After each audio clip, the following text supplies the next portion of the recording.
Assalamualaikum warahmatullahi wabarakatuh. Alhamdulillah wassalatu wassalamu ala rasulillah wa ala alihi wa sahbihi wa man tabi'ah, amma ba'd. Hadirin wal hadirat sidang jamaah zuhur rahimakumullah. Mari kita lanjutkan kembali pengajian kita hari ini, masih kaitan dengan masalah taubat. Ihya Ulumuddin juzuk yang keempat halaman 49 pada rukun yang keempat, fi dawa'it taubati wa tariqil ilaji li halli 'uqdatil israr. Bismillahirrahmanirrahim. Rabbi shrah li sadri wa yassir li amri wahlul 'uqdatam min lisani.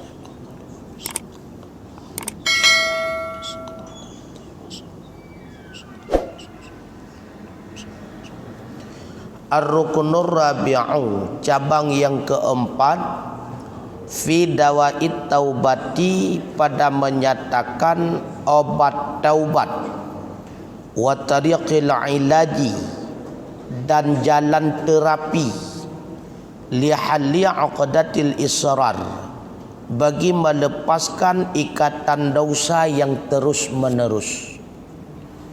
Jadi Imam Ghazali menganalogikan dosa itu dengan penyakit zahir. Sebagaimana penyakit badan ada obatnya, maka penyakit batin pun ada obatnya. Maka obat taubat yang dimaksudkan dengan obat taubat, obat yang dianya obat itulah taubat. Dan bagaimana cara melepaskan dosa yang terus menerus, dosa yang sudah berkekalan, bagaimana caranya mengobati agar kita terlepas dan terbebas daripada dosa yang sudah berkekalan tersebut. I'lam, ketahuilah, annan nasa qismani, sesungguhnya manusia itu ada dua macam. Manusia ada dua model.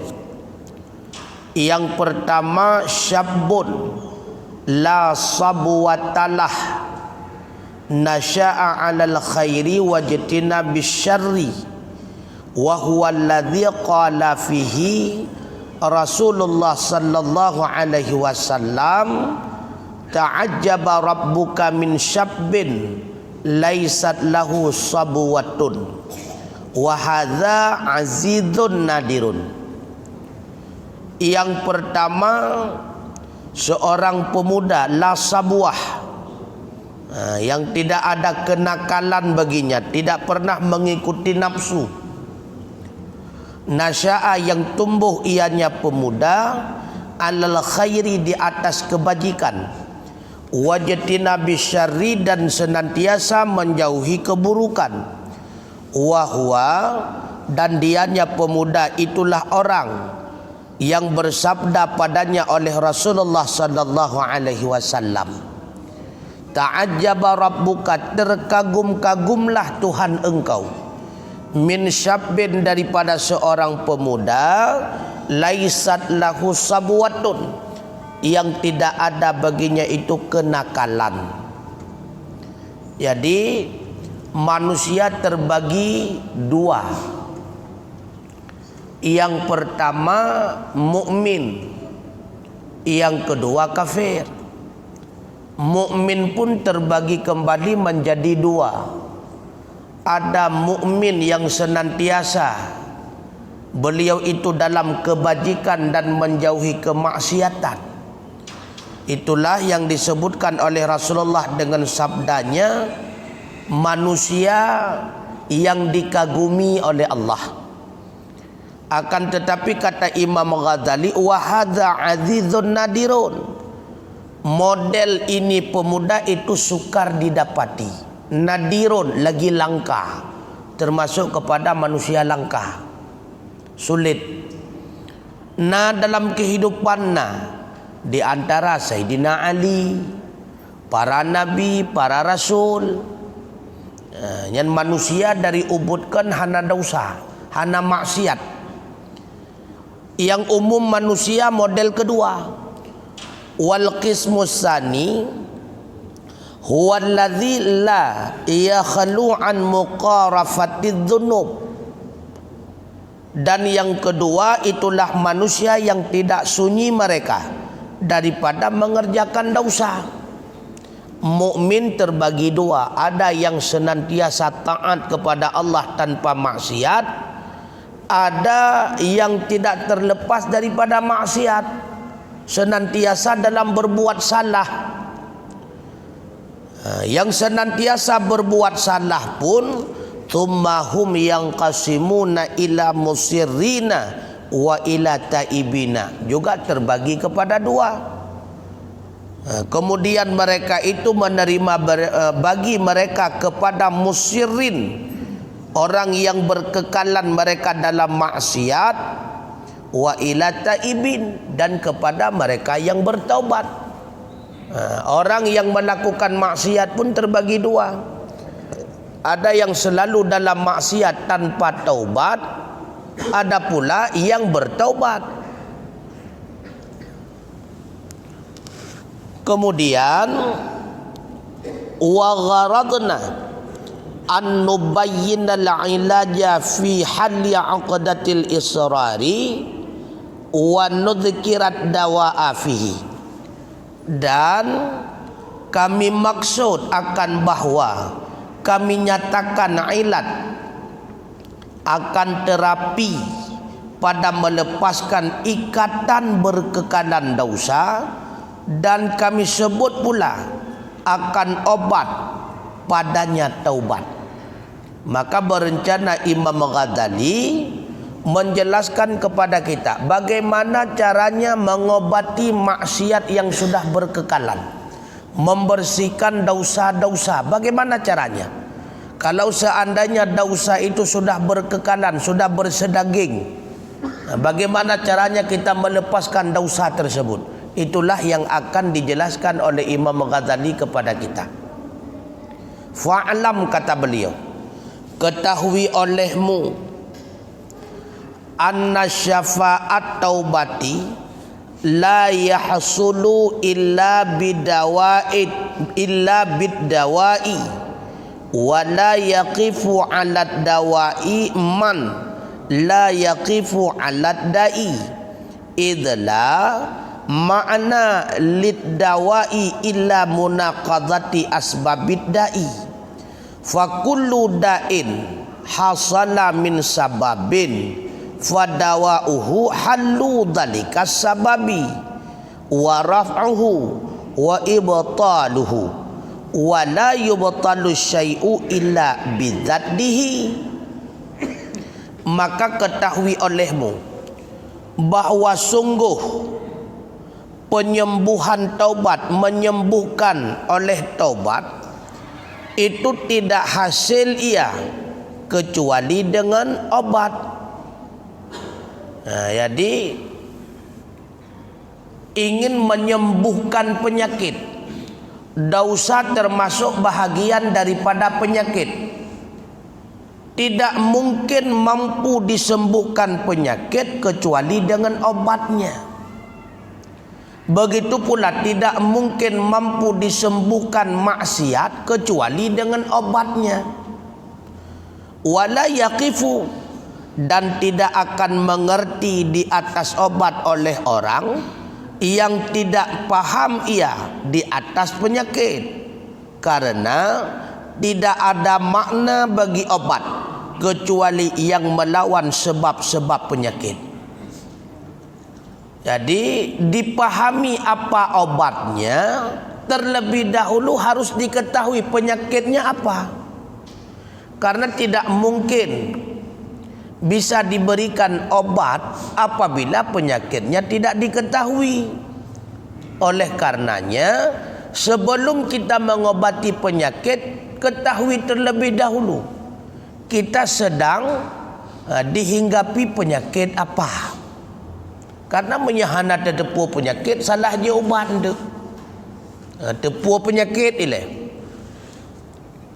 Karena kata Imam Ghazali, tidak ada makna bagi pengobatan kecuali melawan ia akan sebab penyakit. Hana arti tepu ubat engkau. Menyetekedi ubatnya hana dilawan penyakit.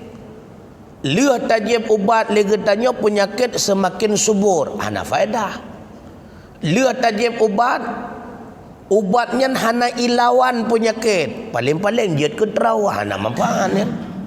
Jadi baru faedah obat itu melawan penyakit. Menyahana dilawan penyakit, tidak ada faedah obat tersebut.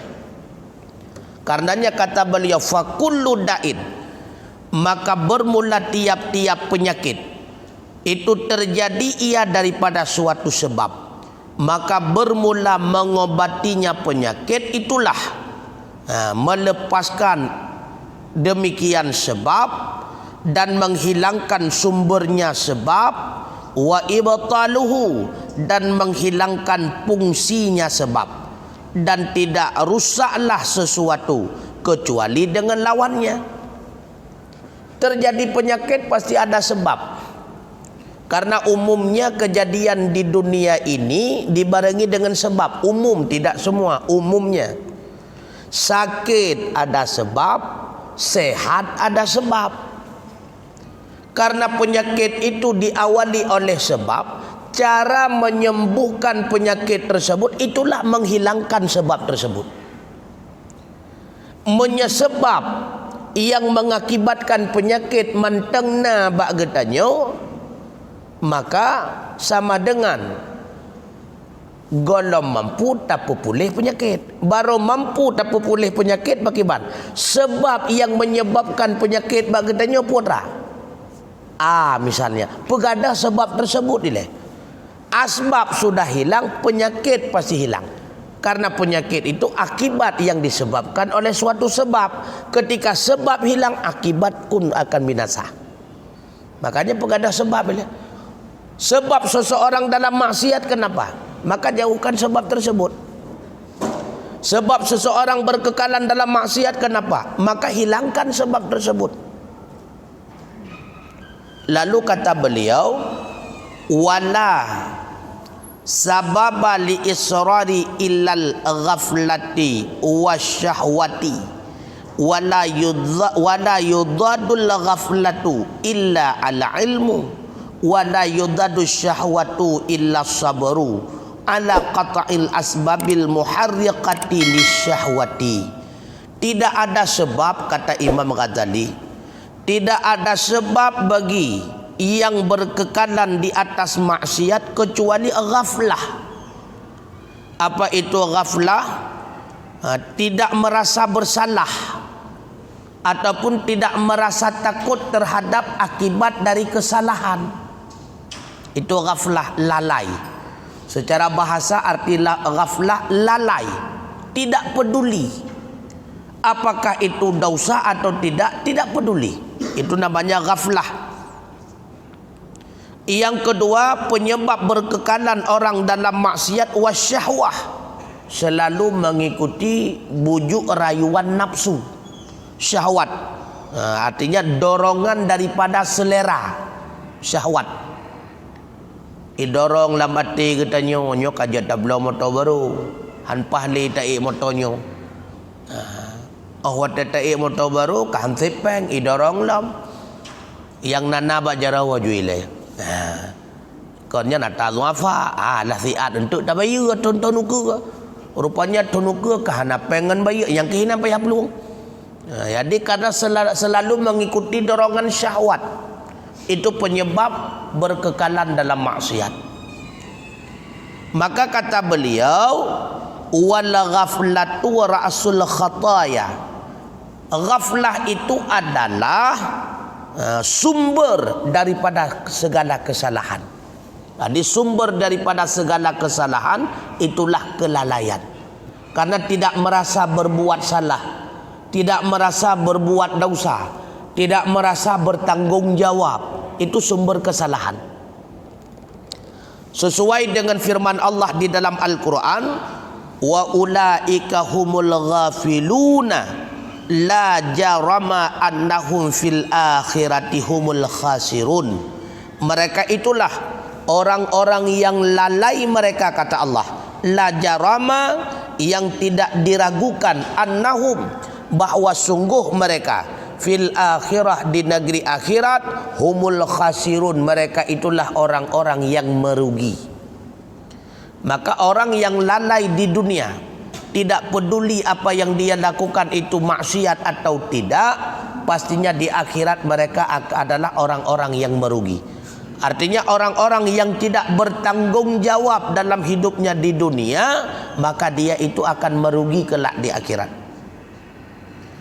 Fala dawa'a idzan litaubati illa ma'junon ya'jinu min halawatil ilmi wa muradatis sabri wa kama yajma'u sakanjabin baina halawatis sukar wa humudatil khalli wa yuqsadu bi kulli minhuma ghardun akhara fil ilaji bimajmu'ihima fayaqma'ul asbabal muhijata lis-safra'i fahakadha yambaghi an tafahama ilajal qalbi mimma bihi min maradil israr.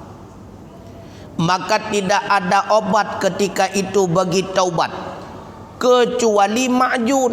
Menyekun katanya majun. Padahal majun yang dasar daripada bahasa Arab ma'junon. Arti ma'jun ramuan yang diramukan. Ma'junon kecuali ramuan, ia ajinu yang terramu ia daripada manis ilmu dan pahitnya kesabaran. Sebagaimana bandingannya bercampur sakan jabin di antara manis gula dan masamnya cuka. Dan dimaksudkan dengan tiap-tiap daripada keduanya akan maksud lain pada mengobati dengan kumpulan keduanya, maka mencegah ia akan sebab terbangkit bagi penyakit kuning. Maka demikianlah sepatutnya bahwa engkau pahami akan mengobati hati daripada sesuatu yang sabit dengannya itu daripada penyakit berkekalan dosa. Maka obat daripada melepaskan diri dari maksiat ataupun yang dinamakan dengan taubat ketika seseorang berkekalan dengan maksiat, obatnya kata Imam Ghazali adalah ramuan kumpulan daripada manis dan pahit. Sama seperti bandingan obat penyakit kuning. Jadi obat penyakit kuning teramu daripada manis dan asam. Putra terpegat ke obat penyakit kuning, gula dan cuka. Geyo cawa saka di dalam gula, yang kenyan geyo pajuh supaya pulih penyakit kuning. Begitu pula obat melepaskan berkekalan daripada maksiat adalah ramuan bercampurnya manis dengan pahit. Manis berupa ilmu, pahit berupa kesabaran. Karena sabar tengku menyebab pegah mangat, menyebab pubut cukup sulit tengku. Yang namanya sabar, pegah dosa wajib, tapi bab pubut cukup payah. Lebih-lebih sabar di dalam taubat, lebih-lebih dalam sabar di dalam ibadat, berat tengku. Sabar dalam ibadat berat tetap. Kebuktinya kalian ada diri pribadi lah juga deh. Bantrip bacut imum ke baca ayat sika mengot-ngot dalam nyentung tu. Sika timbul pertanyaan laju. Nyai ganyang ke semayang sidau napa nyang ayat lah ganyan ya. Sika na yang kongkon laju. Sabar dalam ibadat berat tu. Berat. Memang sabar untuk ucapkan mudah, tapi ketika mempraktekkan sangat sulit.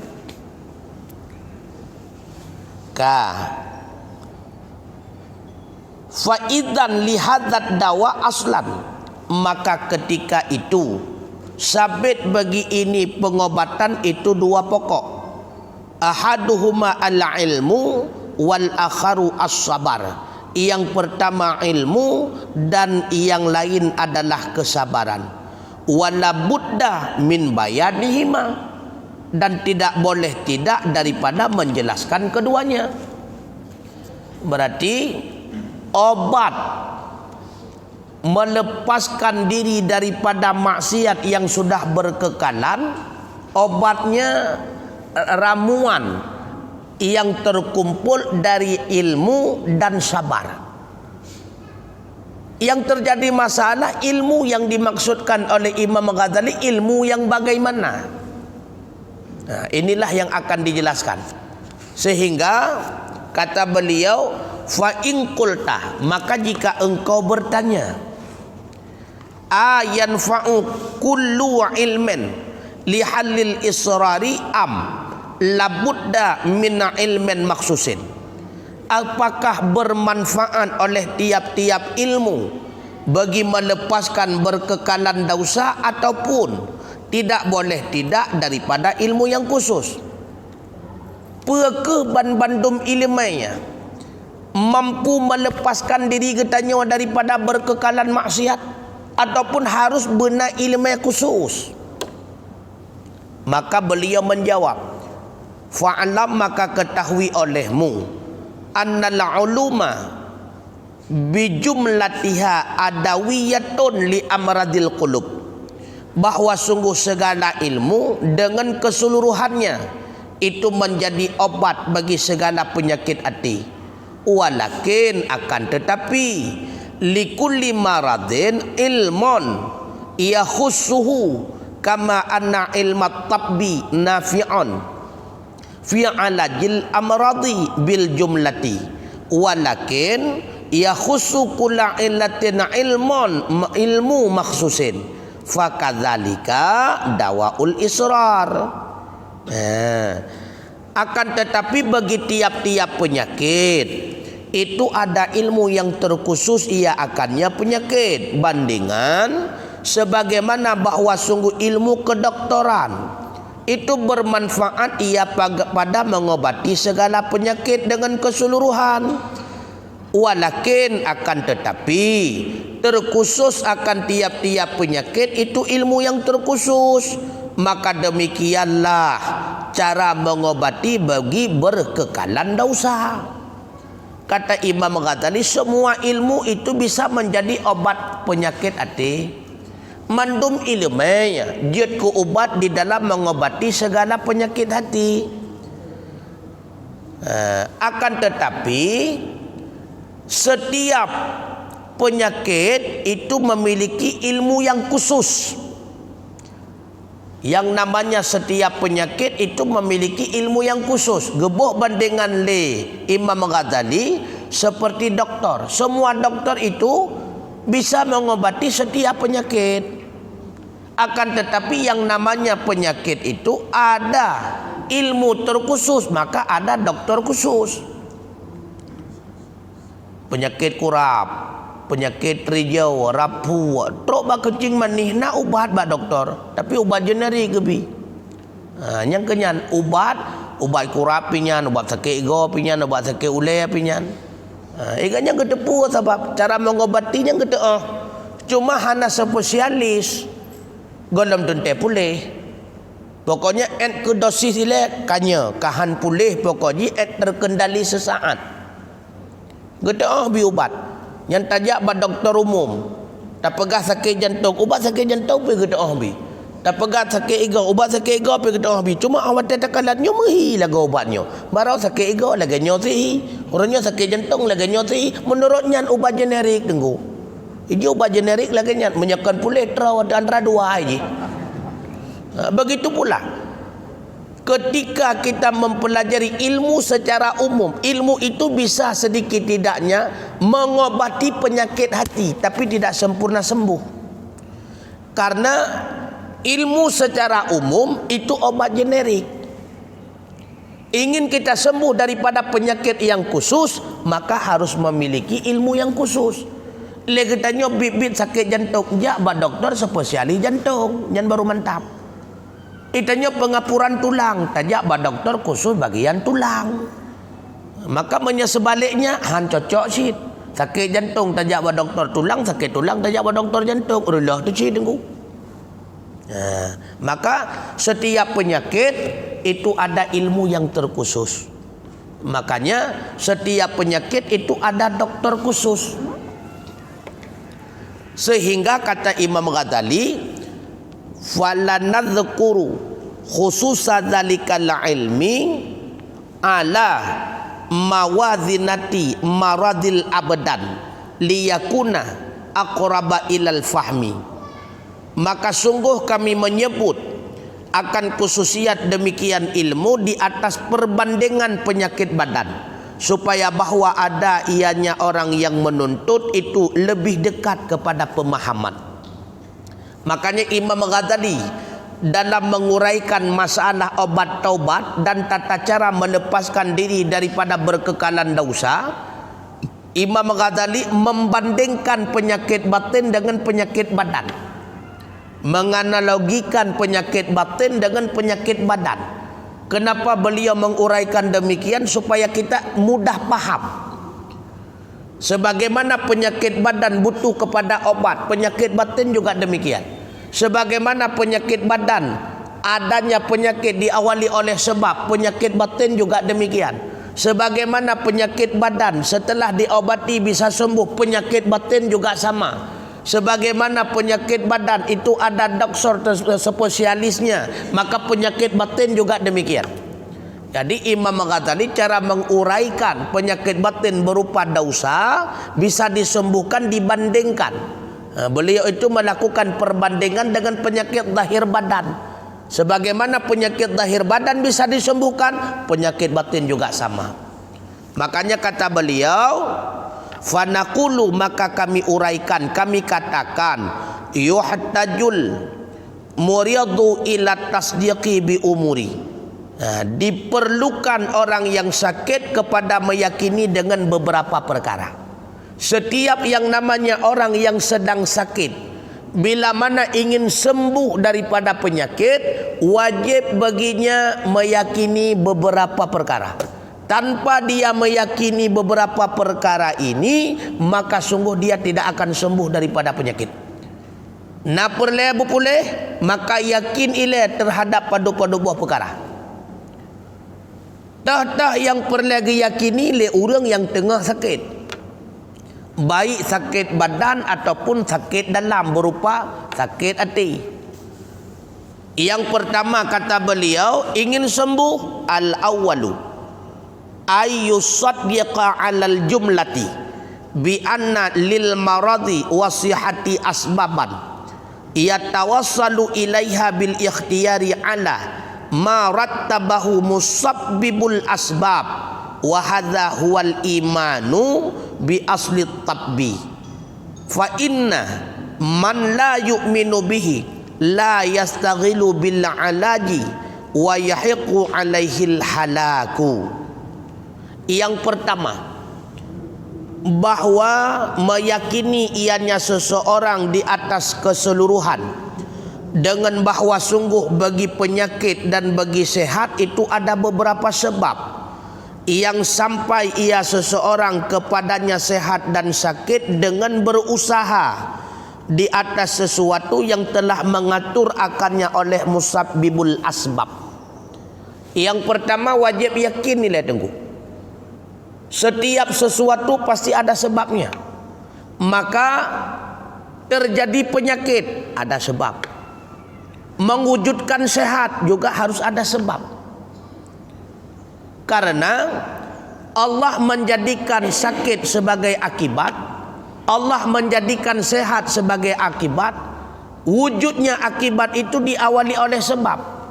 Pakon sakit karena menjaga malam dia ke sebab.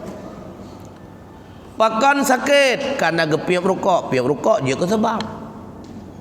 Pakon sakit pingsan ke tengah caura, tengah puasa dia pelung lantari ura, nah sebab.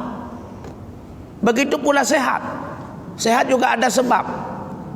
Maka untuk sampai kita kepada sehat, Terlebih dahulu kita harus berusaha di atas sebab yang telah ditetapkan oleh Allah. Karena kalau seandainya kita berusaha di atas sebab tersebut, Allah pasti akan menyampaikan kita kepada suatu akibat. Contoh, Allah han gebitra wa kegetanya wa tengku menyahan tatim pajuh makanan. Dengan sebab tatim pajuh makanan getanya jet keterawa. Dengan sebab tajib ia getanya jet kepulih gerah. Maka makan makanan itu sebab. Wujudnya kenyang itu akibat. Minum air itu sebab. Wujudnya hilang kehausan itu akibat. Tanpa kita berbuat sebab, Allah tidak memberikan akibat. Han gebitra wali Allah menyahan tatim pajuh makanan. Hanggebi pulih gerah li Allah menyahan tatim je ia. Begitu pula Allah hangge pulih getanya menyahan tatim je ubat tengku. Allah hangge pulih getanya menyahan tatim pantang tengku. Penyakit batin juga demikian. Allah tidak akan menyembuhkan penyakit batin kita sehingga kita berada kepada sehat tanpa kita berawal dengan melaksanakan berbagai macam sebab yang telah ditetapkan oleh Allah. Maka yang pertama wajib yakin. Sehat ada sebabnya, sakit pun ada sebabnya. Wahada dan bermula ini, dianya ini itulah keyakinan dengan asal pengobatan. Jadi nyo pontat ke orang sakit nyo lagi yakin. Karena menyahang getem yakin ban bandum na sebab fa inna man la yu'minu bihi la yastaghilu bila ilaji wa yahiqu alaihi halaku. Maka bahwa sungguh orang yang tidak meyakini ia dengannya sebab ataupun dengannya asal pengobatan, niscaya tidak akan berbimbang ia dengan berobat dan pasti atasnya oleh kebinasaan. Misal dekedi hanagi yakin bahwa terjadi sakit na sebab, terjadi sehat na sebab. Kakak hangga temu ubat tu. Tak pegah dia katanya hai tengku nemu ubat ke dinya pulih. Menyelagi-lagi penyakit long ti han pulih le. Nyo si penyakit si kata ke mati ke kut. Arti hanagi yakin le na ubat sama dengan hanagi yakin le ada sebab yang melahirkan sehat. Nya hana pun dapat le ubat tu. Hai, nu taubat, nu ibadat, menyerta taklong tungku si asal neraka. Ya, hana perlu dapat kali ya. Hai, hanya hasil tungku. Hana yakin le ganyan na asbab. Yang pertama, bandingannya ho. Geboh bandingan le Imam Ghazali, wa hadza wa dhanuhu mimma nahnu fihi al-imanu bi asli syar'i. Wa huwa anna li sa'adati fil akhirati sababan huwa ta'atu wa li syaqawati sababan huwal ma'siyatu wa hadha huwal imanu bi asli syara'i wa hadha labudda min husulihi imma an tahqiqin aw taqlidin wa killahuma min jumlatil imani. Bandingannya kata beliau, dan bermula ini itu perbandingannya daripada yang sedang kami bicarakan padanya, itulah meyakini dengan asal syariat. Dan bermula dianya itu bahwa sungguh bagi mencapai kebahagiaan di akhirat itu ada sebab. Yang bermula dianya sebab itu taat. Dan bagi syakawah itu ada sebab. Yang bermula dianya sebab itu maksiat. Dan bermula ini dianya ini itulah keyakinan dengan asal syariat. Bandingannya, untuk teruk getanya kepada saadah, untuk kemerempak syurga, nyona sebab tunggu. Maka untuk mendapatkan saadah, kan rezeki nemplok punya istilah jino, preh-preh mentang pasti terjadi, kan menan. Itu ada sebabnya. Begitu pula seseorang mendapatkan syakawah, kecelakaan di akhirat, mendapatkan azab, mulai azab kubur, azab neraka, itu pun ada sebabnya. Karena tidak ada yang terjadi di akhirat tanpa diawali oleh sebab. Sebab inilah yang harus kita pertanggungjawabkan kelak. Karena yang melahirkan asbab ikhtiar daripada makhluk. Allah mewujudkan akibat. Asbab itulah ikhtiar makhluk. Jadi kenapa seseorang itu kelak di akhirat menjadi saadah? Karena di dunia dia itu taat. Kenapa di akhirat dia itu kelak mendapatkan syakawah? Karena di dunia maksiat. Saadah itu akibat, sedangkan taat itu adalah sebab. Sebab dia taat di dunia mendapatkan kebahagiaan saadah di akhirat. Sebab dia maksiat di dunia maka dia mendapatkan syakawah di akhirat. Yang payah teryakin dulu. Menyenyo hana teryakin maka hana tergerak batin getanyo kepada taubat. Dah putar taubat datang menyekan neraka kapasti neraka, menye surga kapasti surga. Hanjalan dulu. Jadi yang penting ialah yakin untuk ke merempat syurga. Maka legetannya benar asbab ilahi dalam dunia. Ter asbab taat. Untuk ke merempat neraka juga demikian, benar asbab. Ter asbab maksiat. Sehingga asbab inilah yang kita usahakan. Karena tanpa diawali dengan asbab tidak ada akibat. Ini tak masalah. Mana lagu cerita sidro dua walaupun cukup maksiat untuk di akhirat atau syurga, nyan pilihan hana merempat ke mendum. Yang ia kumpulain getanyo han terpilih kam tibah. Nah sebahagian hanya dengan la ilaha illallah selama hidup sekali dia ucapkan la ilaha illallah kemudian ditimbang oleh Allah lebih berat. Yaitu lembaran yang tertulis kalimat la ilaha illallah nyankan ke umum manusia. Nyan manusia-manusia yang terpilih yang terjadi pertanyaan kita akan terpilih yang demikian. Yo yang jadi masalah. Nyan agak sulit bacut. Agak sulit nyan. Model lah lagi main julu-julu tu nyan. Lega dah grok-grok tirawaruh ji. Galam nunteruh katanya mana bu. Maka yakini terlebih dahulu sebab itulah yang membuat seseorang itu celaka, sebab itulah yang sampai seseorang itu menjadi bahagia.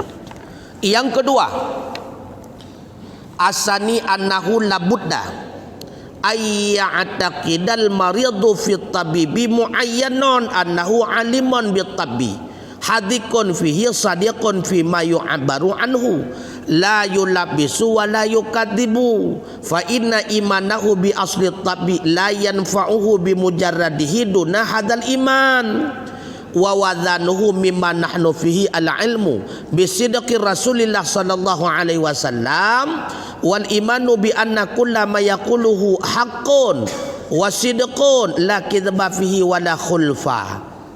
Yang kedua, wajib diyakini bahawa sungguh tidak boleh tidak bahawa meyakini oleh orang sakit pada doktor yang tertentu bahawa sungguhnya doktor alim itu cerdas bitabbi dengan kedoktoran, dengan ilmu kedoktorannya, dengan ilmu pengobatannya, hadiqun fihi sadiqun fima yu'abaru anhu, lagi dia cerdas di dalam mengobati dan benar pada barang yang diibaratkan daripadanya, tidak pernah meragukan dan tidak menipu ia, maka bahwa sungguh meyakininya dengan asal tabib itu tidak bermanfaat ia dengan semata-mata ketiadaan ini iman. Yang kedua, orang sakit wajib yakin tengku ke doktor. Bagi yakin doktornya caranya pu yang dipegah betulnya. Tapi menyatakan di bantruk kenan ke kala di doktor nya pu doktor bukannya tapi hana hilang kau menyeponkan karagu tu tengku hana yakin dah mubat. Beryakin ini doktor ini spesialis, ini doktor ini ahli. Sehingga apapun yang disampaikan oleh doktor kita akan meyakininya. Apapun yang disampaikan oleh doktor kita akan patuh terhadapnya. Tapi menyata watahi mentang nyotang hanar hati itu. Ipegah di doktor nyan belum apa jo mana kuneng yang kam lai pun nyi pu udra ku tangnya. Pun kan hana yakin denku. Apalagi pegahnya bola butanah bolanya ini pu cirit draw aku tinyan. Hana yakin denku. Makanya be waktu wajah, be kalan waktu wajah urang. Tapi kalon ada keberhasilan didikannya. Beryakin ke doktor. Bandingannya, kalau kaitan dengan masalah agama, yakin dulu bahwa Muhammad itu benar-benar Rasul. Muhammad itu benar-benar utusan Allah. Sehingga apapun yang disampaikan oleh Rasulullah, yakin kita. Surga itu kata Rasulullah tempat penuh kenikmatan, yakin. Oh, nah surga berarti. Neraka penuh dengan azab, iya katanya. Begitu pula kepada doktor. Ketika yakin kita kepada doktor, maka anjuran-anjuran doktor akan yakin kita mengikutinya. Kan doktor menyodron perlu berbagah pulih laganya penyakit, jempoh lapan ada dro demak mata ura bengah. Yakin tu. Tapi menyata doktor nyo kakon nyo. Pui pegah yang kongkon ni ya. Kurang pun kon hana yakin tu. Yang kedua, ketika doktor itu melarang kita untuk makan sesuatu ataupun sebagai pantangan, tak patih. Tapi menyeke doktor hana yakin, oh yo pantang, handa patih tunggu. Nyodon be kenang-kenang sia kameng le. Ha nak hak mati tapi kejihnya pui pegah praktik capek ini kan. Sehingga na yang kelapnya kan pajo sia kameng lago kon kubat ya. Kubat sia kameng. Kali pegahan dia pajo. Jadi kita akan membangkang karena kurang yakin terhadap doktor. Jadi yakin dulu kepada doktor supaya penyakit kita sembuh. Kalau yakin kepada dokternya, kita akan yakin terhadap apa yang disampaikan oleh dokter. Baik itu berupa anjuran ataupun pantangan. Begitu pula ketika kita yakin kepada Rasulullah bahwa dianya itu Rasul, maka kita akan yakin terhadap apa yang disampaikannya. Baik anjuran, apa itu anjuran? Menggemarkan kita dalam ibadah. Ataupun pantangan, apa itu pantangan? Larangan kita berupa maksi. Wallahu a'lam bishawab.